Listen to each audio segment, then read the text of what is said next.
కార్తీక మాసం అనగానే మనందరికీ ముందుగా గుర్తొచ్చేవి మన ఇంట్లో చేసే పూజలు, వ్రతాలు, ఉపవాసాలు. అయితే ఈ కార్తీక మాసం అనేది ఎలా మొదలైంది? అసలు కార్తీక మాసం వెనక ఉన్న కథలేంటి? కార్తీక మాసంలో మనం చేసే ప్రతి విషయం వెనక కొన్ని సైంటిఫిక్ రీజన్స్ ఉన్నాయి. ఈ ప్రశ్నలన్నిటికీ సమాధానం మనం ఈ వీడియోలో తెలుసుకుందాం. వీడియోలోకి వెళ్లే ముందు మీ అందరికీ ఒక ప్రశ్న, అదేంటంటే దామోదర అని ఎవరిని పిలుస్తారు? ఆప్షన్ ఏ కృష్ణుడు, ఆప్షన్ బి శివుడు, ఆప్షన్ సి విష్ణుమూర్తి. ఆన్సర్ తెలిస్తే కింద కామెంట్ సెక్షన్ లో కామెంట్ చేయండి, లేదంటే ఈ వీడియో చివరిలో నేనే చెప్తా.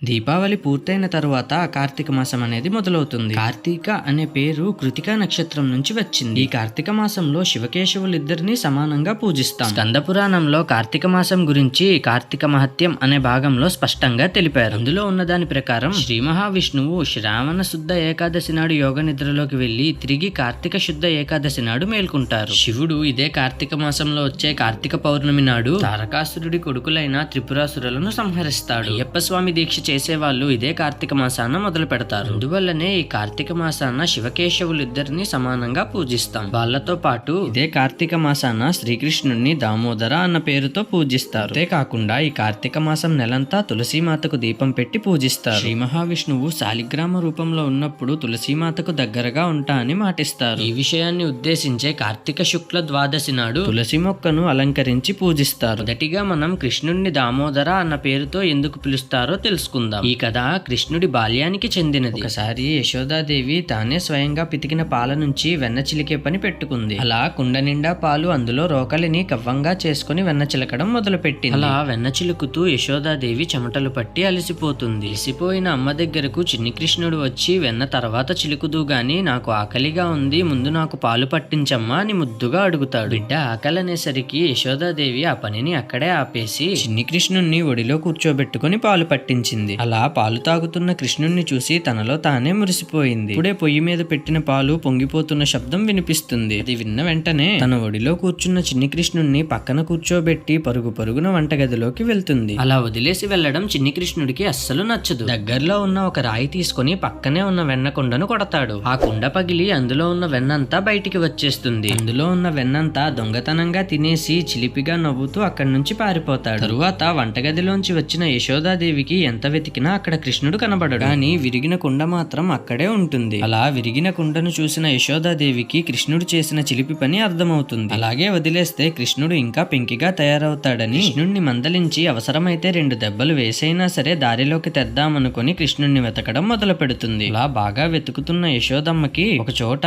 కృష్ణుడు తిరిగేసిన రోలును ఎత్తుగా చేసుకుని పైనున్న కుండలో వెన్న తీసుకుని దొంగచాటుగా తింటూ కనబడ్డాడు. పగలగొట్టిన కుండ సరిపోదన్నట్టు ఇక్కడ పైకప్పుకి తాడుతో కట్టిన కుండలోంచి వెన్న తీసుకుని తింటున్నాడు. అంతే కాకుండా ఆ ప్రదేశానికి కోతులు వస్తే వాటితో కలిసి ఆ వెన్నను పంచుకుంటున్నాడు. అక్కడికి వచ్చిన యశోదాదేవిని చూసిన కృష్ణుడు రోలు మీద నుంచి కిందకి దూకి భయం నటిస్తూ పరిగెడతాడు. అలా పరిగెడుతున్న కృష్ణుడి వెనకాల యశోదాదేవి కూడా పరిగెడుతుంది. యశోదామాత ఎంత ప్రయత్నించినా కృష్ణుడిని పట్టుకోలేక అలసిపోతుంది. అలసిపోయిన యశోదామాతను చూసిన కృష్ణుడు సరేలే అమ్మని ఆట పట్టించింది చాలు, ఇంకా దొరికిపోదాం అనుకుంటాడు. అలా అనుకుని కృష్ణుడు తన వేగాన్ని తగ్గిస్తాడు. అలా చివరికి యశోదామాత కృష్ణుణ్ణి పట్టుకుంటుంది. యశోదామాత పట్టుకోగానే ఎక్కడ కొడుతుందేమో అని భయం నటిస్తూ ముద్దు ముద్దుగా పెదాలను కొరుకుతూ కృష్ణుడు గట్టిగా ఏడవడం మొదలు పెడతాడు. అలా ఏడుస్తున్న చిన్ని కృష్ణుడిని చూసి యశోదామాత వీడు నా దగ్గరే ఇంత భయపడుతున్నాడంటే రేపొద్దున్న ఎలా బతుకుతాడో ఏంటో అనుకుని కొట్టను గాని తాడుతో కట్టేస్తాను, అప్పుడు బుద్ధొస్తుంది అనుకుంటుంది. అలా పక్కనే ఉన్న ఒక తాడు తీసుకుని కృష్ణుడు ఏ రోలు మీదకైతే ఎక్కాడో అదే రోలుకు తనను కట్టేద్దాం అనుకుంటుంది. అలా కట్టే అప్పుడు ముడివేయడానికి తాడు 2 అంగుళాలు తక్కువ ఉంటుంది. యశోదామాత పక్కనే ఉన్న ఇంకో తాడును జోడించి కృష్ణుని కట్టడానికి ప్రయత్నిస్తుంది. అయితే మళ్ళీ ఆ తాడు 2 అంగుళాలు తక్కువ ఉంటుంది. అప్పుడు అక్కడున్న తాళ్లన్నిటినీ కలిపి మళ్ళీ ప్రయత్నిస్తుంది. అయినా సరే తాడు ముడివేయడానికి 2 అంగుళాలు తక్కువ ఉంటుంది. అయితే యశోదామాతకు ఇదంతా కృష్ణుడి లీలని తెలియక ఏం జరుగుతుందో అర్థం కాదు. లీల అంటే ఆ పరమాత్మ మనకి ఏదైనా సందేశం ఇవ్వాలనుకున్నప్పుడు మనతో ఆడే ఒక చిన్న ఆట అని చెప్పుకోవచ్చు. తరువాత కృష్ణుడు అమ్మను ఏడిపించింది చాలే ఇంకా లొంగిపోదాం అనుకుంటాడు. అలా లొంగిపోయిన కృష్ణుణ్ణి యశోదామాత రోలుకేసి కట్టేస్తుంది. సాక్షాత్తు లక్ష్మీదేవితో సహా ఎంతో మంది దేవతలు సైతం కట్టడి చేయలేని విష్ణుమూర్తి అవతారాన్ని ఒక తల్లి తన ప్రేమతో కట్టడి చేయగలుగుతుంది. ఇందులో కృష్ణుణ్ణి దామోదర అని పేరుతో పిలవడానికి గల కారణం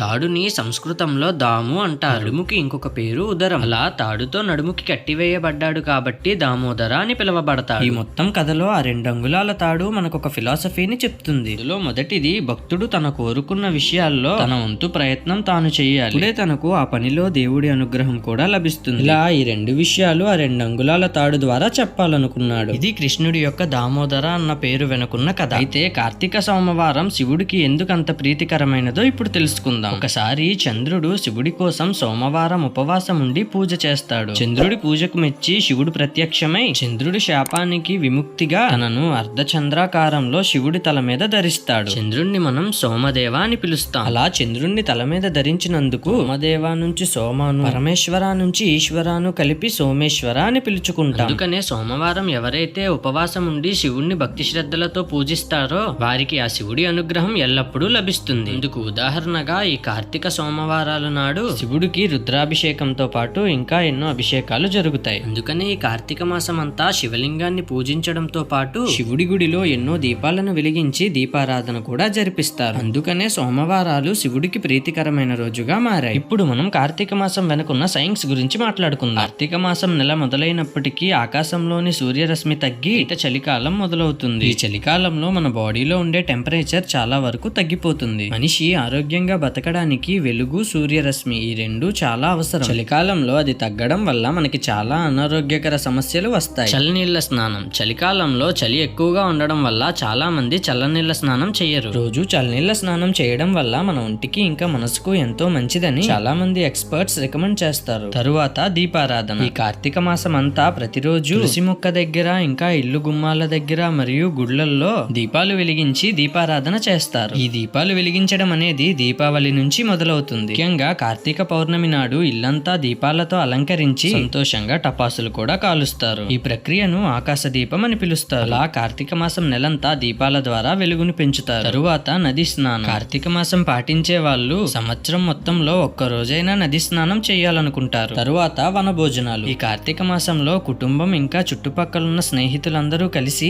పెద్ద చెట్లు, మొక్కలు ఉండే చోటుకు వనభోజనాలకి వెళ్తారు. అలా వెళ్లి అక్కడ స్వచ్ఛమైన గాలిని పీల్చుకోవడం వల్ల మన బాడీలో ఆక్సిజన్ లెవెల్స్ పెరిగి మనం ఆరోగ్యంగా ఉంటాం. ఇంకా అక్కడ మన స్నేహితులు ఇంకా చుట్టుపక్కల వాళ్ళతో కలిసి సరదాగా గడపడం వల్ల మన బాడీలో ఉండే స్ట్రెస్ అండ్ యాంగ్జైటీ లెవెల్స్ అనేవి తగ్గి మనకున్న టెన్షన్స్ అన్ని మర్చిపోతాం. ఎన్ని పనులున్నా సరే పిల్లలు, పెద్దవాళ్ళు అందరూ కలిసి అలా సరదాగా బయటికి పిక్నిక్ లా వచ్చి గడుపుతారు. తరువాత కార్తీక మాసంలో అందరూ బాగా పాటించేది నాన్ వెజ్ తినకపోవడం. అలా నాన్ వెజ్ మానేసి అప్పుడప్పుడు ఉపవాసాలు చేయడం వల్ల మనకి చాలా లాభాలున్నాయి. ఉదాహరణకి మన బాడీలోని డైట్ కంట్రోల్ అనేది బాగా జరిగి మన బాడీలో ఉండే ఫ్యాట్ కంటెంట్ అంతా చాలా వరకు తగ్గిపోతుంది. ఈ కార్తీక మాసంలో అయ్యప్ప స్వామి దీక్ష చేయడం వల్ల శనిదేవుడి ప్రభావం తగ్గుతుందని భావిస్తారు. అలా కార్తీక మాసం పాటించే నెల రోజులు ఒక పండగలా ఉంటుంది. ఇంకా ఈ కార్తీక మాసంలో శివుడు తారకాసురుడి కొడుకులైన త్రిపురాసురులను సంహరించిన కథ, ఇంకా తులసీమాత మొక్కగా మారే ముందు విష్ణుమూర్తిని ఎందుకు శపించింది అన్న కథ నెక్స్ట్ వీడియోస్ లో చెప్పుకుందాం. ఇంకా కార్తీక మాసం కోసం మీకు తెలిసినవి, నేను మిస్ చేసినవి ఏమైనా ఉంటే కింద కామెంట్ సెక్షన్ లో చెప్పండి. వీడియో మొదట్లో నేను అడిగిన ప్రశ్నకు సమాధానం ఎంతమంది కనిపెట్టారు? కనిపెట్టిన వాళ్ళు కింద కామెంట్ సెక్షన్ లో కామెంట్ చేయండి. ఈ ప్రశ్నకు